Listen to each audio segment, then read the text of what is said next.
मैं दिनेश कुमार शर्मा, प्राध्यापक इंग्लिश, राजकीय वरिष्ठ उपाध्याय, संस्कृति school Bagru.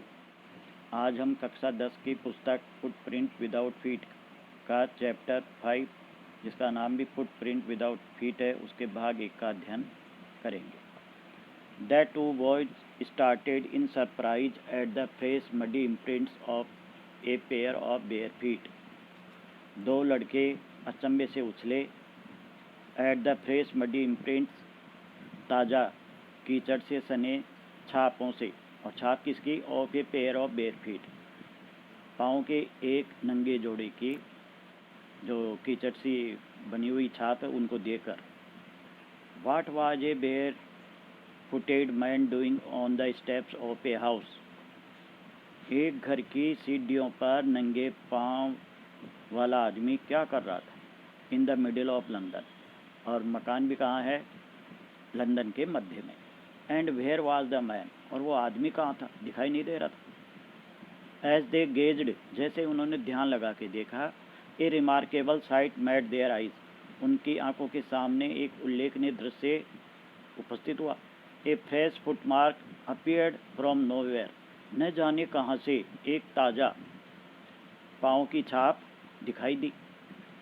Further footprints followed, उसके बाद में अन्य पाँव की छाप भी, वन आफ्टर अनोदर, एक के बाद एक, डिसेंडिंग द स्टेप, सीढ़ियों से उतरते हुए, and progressing down the street, और गली की तरफ बढ़ते हुए। द बॉयज फॉलोड फैसिनेटेड, सम्मोहित होकर लड़कों ने उसका पीछा किया। Until the muddy imprints became फेंटर and फेंटर, जब तक कि कीचड़ की जो छापें हैं ना पाँव की, वो कमज़ोर से कमज़ोर नहीं होती गई। And at last disappeared all together, और अंत में ख़त्म हो गई, दिखाई देना बंद हो गई। The explanation of the mystery was really simple enough, इस रहस्य का जो है ना स्पष्टीकरण बहुत ही सरल था। The bewildered boys had been following a scientist, बहुत चक्के हुए लड़के एक साइंटिस्ट का, वैज्ञानिक का पीछा कर रहे थे। हु हैड जस्ट डिस्कवर्ड, जिसने हाल ही में खोज की थी, how to make the human body transparent, कि मनुष्य के शरीर को पारदर्शी कैसे बनाया जाए। ग्रिफिन द साइंटिस्ट, उस साइंटिस्ट का नाम है ग्रिफिन, had carried out experiment after experiment to prove that the human body could become invisible। Scientist जो ग्रिफिन था, उसने प्रयोग के बाद में कई प्रयोग किए ये सिद्ध करने के लिए दैट कि the human body could become invisible, कि मानव का शरीर अदृश्य बन सकता था। Finally he swallowed certain rare drugs, अंत में उसने कुछ निश्चित दवाइयाँ पी ली। And his body became as transparent as a sheet of glass, और उसका शरीर कांच की शीट की तरह पारदर्शी हो गया। Though it also remained as solid as glass, यद्यपि वह कांच के जितना ही सॉलिड बना रहा, ठोस बना रहा शरीर। ब्रिलियंट साइंटिस्ट दो ही वाज, हालांकि वो शानदार वैज्ञानिक था। Griffin was rather A lawless person, फिर भी जो ग्रिफिन था वो नियमों का पालन करने वाला आदमी नहीं था। हिज लैंडलॉर्ड डिसलाइक्ड हिम, उसका जो मकान मालिक था वो उसको नापसंद करता था। And tried to eject him, और उसको अपने घर से निकालना चाहता था, निकालने की कोशिश की उसने। In revenge Griffin set fire to the house, इसका बदला लेने के लिए ग्रिफिन ने उसके घर में आग लगा दी। To get away without being seen, बिना दिखाई दिए वहाँ से बचकर निकलने के लिए he had to remove his clothes, उसको अपने वस्त्र हटाने पड़े। Thus it was that he became a homeless wanderer, इस प्रकार वह बेघर वाला, भटकने वाला बन गया। विदाउट क्लॉथ्स, बिना कपड़ों के, विदाउट मनी, बिना किसी धन के, एंड क्वाइट इनविजिबल, और बिल्कुल अदृश्य। Until he happen to step in some mud, जब तक कि वो किसी कीचड़ में न चला गया हो। And left footprint as he walked, और जब वो चले तो उसकी छाप छोड़ी इन पर की, तब तक वो अदृश्य बना रहा। He escaped easily enough from the boys, वह उन लड़कों से आसानी से बचकर निकल गया। हु फॉलोड, जिन्होंने उसका पीछा किया था।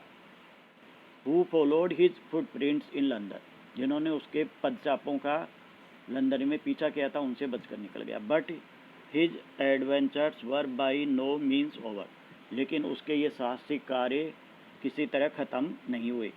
ही had chosen a bad time of the year to wander about London without clothes, उसने लंदन में बिना कपड़ों के भटकने के लिए गलत समय चुन लिया था।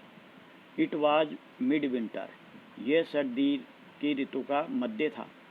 The air was bitterly cold, और हवा बिल्कुल ही काटने वाली ठंडी थी। And he could not do without clothes, और बिना कपड़ों के उसकी पार नहीं पड़ सकती थी।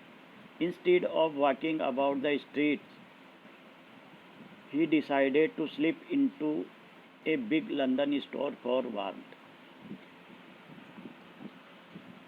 Instead of walking about the street, गलियों में बटने के बजाय, ही डिसाइडेड, उसने निर्णय लिया, to slip into a big London store, बड़े लंदन स्टोर में छुप कर घुस जाने का, फॉर वार्मथ, गर्मी के लिए। क्लोजिंग टाइम अराउंड, फिर उस बड़े स्टोर का बंद होने का समय आ गया। And as soon as the doors were shut, और जैसे ही दरवाजे बंद किए गए, Griffin was able to give himself the pleasure of clothing, अब ग्रिफिन कपड़ों का आनंद लेने के लिए सक्षम था। And feeding himself without regard to expense, और बिना खर्चे की परवाह किए अपने आप को खिलाने के लिए भी सक्षम था। ही ब्रोक ओपन बॉक्सेज, उन्होंने बक्सों को खोल दिया। एंड रैपर्स, और जो उनकी लपेटन होती है उनको, fitted himself out with warm clothes, बक्सों को और उनके जो कपड़े लपटे होते हैं उनको खोल करके अपने आप को गर्म कपड़ों से फिट कर लिया, यानी पहन लिए। शूज, शीघ्र ही, विथ शूज, शीघ्र ही जूते पहन लिए। एंड ओवरकोट भी पहन लिया। एंड वाइड ब्रिम्ड हैट, और चौड़ी किनारीदार हैट भी लगा ली। He became a fully dressed, और वो पूरी ड्रेस वाला बन गया। एंड विजिबल पर्सन, और दिखाई देने वाला आदमी भी हो गया। In the kitchen of the restaurant he found cold meat and coffee, restaurant की किचन में उसने ठंडा मांस और कॉफ़ी पाई। And he followed up the meal with sweets, और भोजन के बाद में उसने मिठाइयाँ भी ली। And wine taken from the grocery store, और वाइन भी ली वहाँ का जो किराना का स्टोर था वहाँ से। Finally he settle down to sleep on a pile of quilt, और अंत में रजाइयों की ढेर पर सो गया। If only Griffin had manage to wake up in good time, अगर ग्रिफिन सही समय पर उठ गया होता, all might have been well, तो सब कुछ अच्छा होता। एज इट वाज, जैसा कि ये था, he did not wake up, वह उठा नहीं। Until the assistants were already arriving next morning, जब तक कि अगली सुबह वहाँ काम करने वाले पहुँचने नहीं लगे तब तक उठा नहीं। वैन ही सा ए कपल ऑफ दैम, जब उसने उनमें से किसी को देखा, अप्रोचिंग, आते हुए, पहुँचते हुए, he panicked and began to run, तो वो डर गया और दौड़ना शुरू कर दिया। दे नेचुरली गेव चेस, स्वाभाविक रूप से उन्होंने पीछा किया। In the end he was able to escape, अंत में वह बचकर निकलने में सक्षम हो गया। Only by quickly taking off his newly found clothes, अपने जो नए कपड़े थे उनको शीघ्रता से खोलने की वजह से बच गया। So once more he found himself invisible, इस प्रकार एक बार फिर उसने अपने आप को अदृश्य पाया। But naked in chill January air, लेकिन जनवरी की ठंडी हवा में अपने आप को नंगा भी पाया। This time he decided to try the stock of a theatrical company, इस बार उसने नाटक कंपनी के भंडार में कोशिश की, in the hope of finding not only cloth, इस आशा में कि न केवल कपड़े मिलेंगे but also something that would hide the empty space above his shoulder, बल्कि ऐसा कुछ पाने में भी जो उसके कंधों के ऊपर खालिस्तान को ढक सके। स्वेरिंग विथ कोल्ड, ठंड से कांपते हुए ही हरी टू डोरी लैन, शीघ्रता से वो डोरी लैन में गया, ये गली का नाम है। The centre of the theatre world, जहाँ नाटकों का जो सेंटर है, नाटकों की दुकानों का। ही सून फाउंड ए सुटेबल शॉप, शीघ्र ही उसको एक उपयुक्त दुकान मिल गई। He made his way invisible, और बिना दिखाई दिए उसने अपना रास्ता तय कर लिया, यानी घुस गया वो। अप स्टेयर्स, सीढ़ियों के ऊपर भी चढ़ गया। And came out a little letter wearing bandage round his forehead, और शीघ्र ही वहाँ से बाहर निकला अपने ललाट पर पट्टियाँ बांध करके। डार्क ग्लासेस, और डार्क रंग का चश्मा भी लगा लिया। फाल्स नोज, नकली नाक भी लगा ली।